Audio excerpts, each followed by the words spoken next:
धन्यवाद, बहुत बढ़िया भाषण, ऐतिहासिक, ताली बजा दो। बहुत बढ़िया, बहुत बढ़िया, थैंक यू, थैंक यू। हो गया बेटा, गलत बात है, आइए।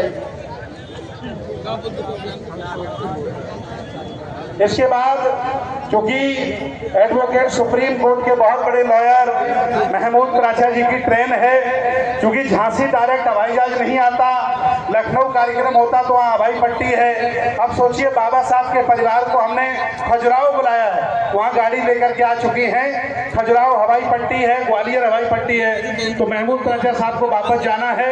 इसलिए मैं महमूद प्राचा जी को आमंत्रित करता हूं, वो आए और आकर के आप लोगों को संबोधित करें, झांसी की धरती को संबोधित करें। और अगर कोई उनसे मिलना चाहता है तो पहले मिल लो, हमसे बात कर लो, और डिस्टर्ब मत करिए, आप लोग प्लीज बैठ जाइए। और आगे की रो में वही लोग बैठे जिनको मैं बैठा रहा हूं, मंच पर भी वही आए। आदरणीय महमूद प्राचा साहब अपनी बात रखें झांसी की धरती पर। धन्यवाद।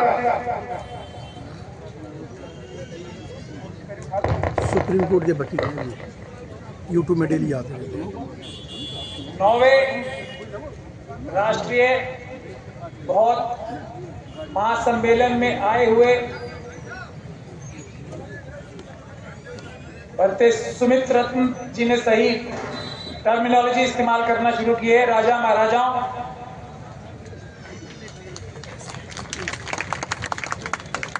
मंच पर आसीन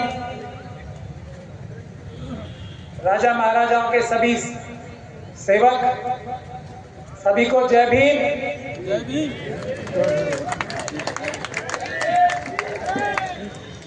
जय भीम। जय भीम। जय भारत। जय संविधान। और अस्सलाम वालेकुम। देखिए, बनते जी ने सही कहा है, छोटी बात, कारगर बात कम समय में कही जा सकती है। मुझसे बड़े बड़े वक्ता मौजूद हैं यहाँ पे, मैं बहुत ही कम समय में 3-4 विषय आपके सामने रखना चाहता हूं। पहला विषय है कि यदि ईमानदारी से किसी बात को मनवाने की कोशिश की जाए, बहादुरी और ईमानदारी से, तो बाबा साहब डॉक्टर भीमराव अम्बेडकर के बनाए हुए संविधान में इतनी ताकत है कि बड़ी से बड़ी मनुवादी सरकार भी झुकती। अभी कुछ एक हफ्ता पहले इस सरकार ने बाबा साहब डॉक्टर भीमराव अम्बेडकर के संविधान पे सबसे बड़े हमलों में से एक हमला और किया था। जो एडवोकेट्स अमेंडमेंट बिल है, जो वो लाने की चेष्टा की थी, और ये सोच के लाने की चेष्टा की थी कि बार काउंसिल ऑफ इंडिया के जो चेयरमैन हैं उनको हमने भारतीय जनता पार्टी का राज्यसभा का मेंबर बना दिया, तो शायद अब हम वकीलों पे और वकीलों के माध्यम से अदालतों पे और अदालतों के माध्यम से बाबा साहब डॉक्टर भीमराव अम्बेडकर के संविधान पे कब्जा करेंगे। मगर वकीलों ने मात्र 4-5 दिन में ये चमत्कार करके दिखा दिया कि वो बिल पेश करने की बात तो दूर है, उसको जो भारत सरकार है, मोदी जी हैं, अमित शाह जी हैं, विड्रॉ करने पे मजबूर हो गए। कल ही वो विड्रॉ हो गए। ये बात मैं आपको क्यों बता रहा हूं? ये बात मैं इसलिए बता रहा हूं कि SC, ST, OBC और माइनॉरिटीज के लोग इस देश में 90% के आसपास हैं। अगर हम ईमानदारी से, बहादुरी से बाबा साहब डॉक्टर भीमराव अम्बेडकर के संविधान के ऊपर चल के कोई भी चीज प्राप्त करना चाहेंगे तो वो बहुत आसान है, उसमें 4-5 दिन का ही टाइम लगना। जरूरत इस बात की है कि अपने अंदर से, जो हमारे अंदर RSS, बीजेपी के जो एजेंट घुसे हुए हैं ना, उनको आइडेंटिफाई करके हमें बाहर निकालना है, जैसा वकीलों ने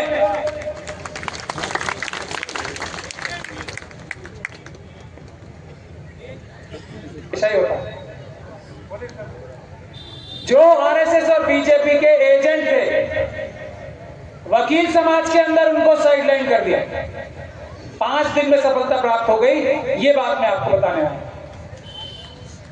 अब मुद्दे की बात पे आ जाते हैं। एक बोध गया टेम्पल एक्ट है 1949 का। पूरे देश में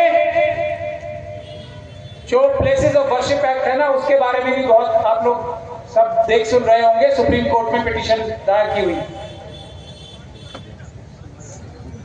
और मैं सभी हमारे सम्मानीय मंचासीन लोगों से गुजारिश भी ये कर रहा हूं, माफी भी मांग रहा हूं कि मैंने सबके नाम नहीं लिए, क्योंकि समय मैं बचाना चाहता हूं।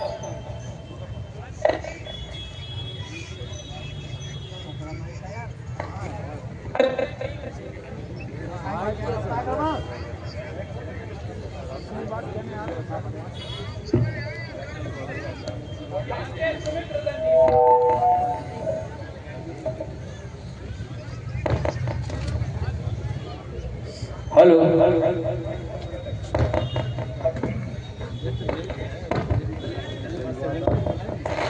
भंते सुमित रतन जी से मेरी बार बार एक विषय पे चर्चा हुई, बार बार हुई है कि 80,000 से ज्यादा बुद्ध विहार देश में कब्जे में हैं, उनको आजाद कराने की मुहिम छेड़नी चाहिए। कुछ साल पहले से हमारी ये बातें हो रही, कुछ मजबूरियां थी, कुछ समस्याएं थी, मेरी तरफ से भी थी। मुझे वकील नहीं मिल रहे थे उत्तर प्रदेश में, क्योंकि सबसे पहले उत्तर प्रदेश में ही एक जगह पे, अभी मैं नाम नहीं खोलूंगा, कुछ कार्रवाई करने की प्लानिंग बन रही। अब मैंने अपनी तरफ की बनते जी जो परेशानी थी वो दूर कर ली है, मैंने वकील आइडेंटिफाई कर ली। तो मैं आज इस विशाल जनसभा के सामने यह शपथ लेना चाहता हूं कि मैं इस काम को लेने के लिए बिल्कुल जी जान से तैयार हूं, जान हथेली पे लेके तैयार हूं। इस काम को आरंभ करने के लिए मैं गुजारिश करना चाहता हूं, मेरे इस प्रस्ताव पे आप लोग गौर फरमाएं और मुझे आदेशित करें। और मुझे तो आप सब लोग जानते हो ना, जिस काम का मैं बीड़ा उठाता हूं बाबा साहब की तरह, खत्म किए बगैर मैं पीछे कदम नहीं उठाऊंगा। ये 80,000 बुद्ध विहार आजाद कराना हम लोगों की प्रथम जिम्मेदारी है। इसको हमें ताकत से आगे बढ़ाना पड़ेगा। हमारी संख्या, हमारा मनोबल तभी बढ़ेगा जब हम लक्ष्य रखें, मजबूत लक्ष्य, साफ लक्ष्य। आज बोध गया में हमारे बहुत सारे भाई बैठे हैं वहां पे आंदोलन करते हुए, और मैं मुसलमानों को भी बार बार कह रहा था कि तुम्हें ये लग रहा है ना कि अभी बुद्धिस्ट समाज में मैंने बहुत डिस्कशंस की, ये जो बुद्धिस्ट लोगों के अलावा, भंत के अलावा जो बोध गया में मैनेजमेंट कमेटी में नॉन बुद्धिस्ट भी रखे गए हैं, हिंदू रखे गए हैं, ये आप लोगों को एक दिन इसका खमियाजा भुगतना पड़ेगा। हमें आगे बढ़ के बुद्धिस्ट समाज की मदद करनी चाहिए इसमें। और वो वक्फ अमेंडमेंट एक्ट आ गया है बिल, और उसमें यही बात लिखी है वक्फ बोर्ड में हिंदुओं को भी रखा जाए। तो इस मंच से मैं मुस्लिम समाज से भी एक बार फिर सुनेंगे मेरी तो अच्छी बात है। हम सब लोग एक ही किश्ती में हैं, जितने हम माइनॉरिटीज के लोग हैं। और माइनॉरिटीज कौन होती हैं? जब कॉन्स्टिट्यूएंट असेंबली में ग्रुप्स की बात हो रही थी तो माइनॉरिटीज में जो एक सब कमेटी बनी थी उसमें कौन कौन आता था, यह समझने बहुत आवश्यक है। इस देश को सही दिशा दिखाने के लिए जो सब कमेटी माइनॉरिटीज के ग्रुप की तब बनी थी, उनको सबको सबसे पहले एक प्लेटफॉर्म पे आना पड़ेगा। बाकी हमारे जो भाई हैं वो भी आएंगे, लेकिन सबसे पहले हम वो तो कर ले जो बाबा साहब के पहले से हो रहा है, बाबा साहब के सामने से हो रहा है। एससी थे माइनॉरिटी सब कमीशन कमेटी में, एससी थे, मुस्लिम थे, क्रिश्चियंस थे, बौद्ध थे, पारसी थे, सिख थे, एंग्लो इंडियन भी।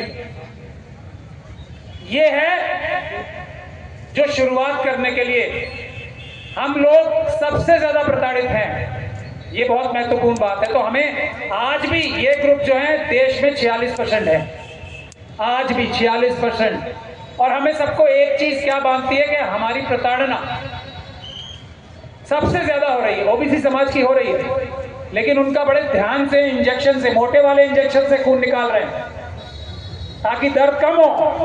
हमारा तलवार से काट के निकाला जा रहा है तो हमें दर्द ज्यादा हो रहा है। ओबीसी समाज का भी खून निकाला जा रहा है, लेकिन मोटे वाले इंजेक्शन से उनको अभी उतना दर्द नहीं हो रहा। निकल उनका भी रहा है, रास्ता उन्हीं का, वही रास्ते पे जा रहे हैं सब। मनुवादी मानसिकता जो चाहती है हम सबसे, उसी रास्ते पे सब जा रहे हैं।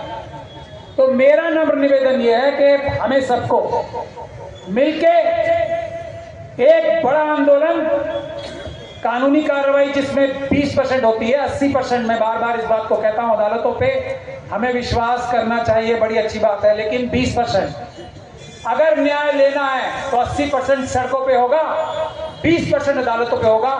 20% की गारंटी मेरी है, 80% के लिए भी मैं आप लोगों के साथ सड़क पे आने को तैयार हूं। मैं एक कदम भी पीछे नहीं हटाऊंगा। ये मेरा निवेदन भी है, आप लोगों से गुजारिश भी है कि हम बैठ के एक मजबूत कार्यक्रम, आंदोलन की संरचना करें और उसको कार्यान्वित करने के लिए टाइम बाउंड फैशन में, ये नहीं कि 50 साल का एक आंदोलन बन जाए, पंचवर्षीय प्रोग्राम नहीं होता।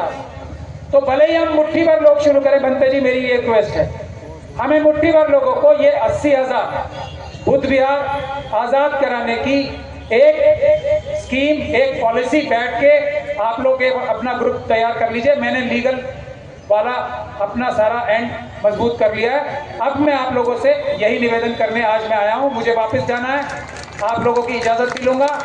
इसके साथ आप लोगों से यह भी निवेदन करूंगा कि टाइम बाउंड फैशन आप भी, आपकी जिम्मेदारी है राजा महाराजाओं की। जितना आप हम लोगों पे कोड़े बरसाते रहोगे, ये भी बात ध्यान से सुन लो, हमें छोड़ो मत, सवाल पूछो, क्या हुआ, क्या हुआ तेरा वादा। तो ये काम राजा महाराजाओं का है। सेवक अपने आप एकदम टाइट हो जाएंगे अगर राजा महाराजा हमारी लगाम खींचते रहेंगे।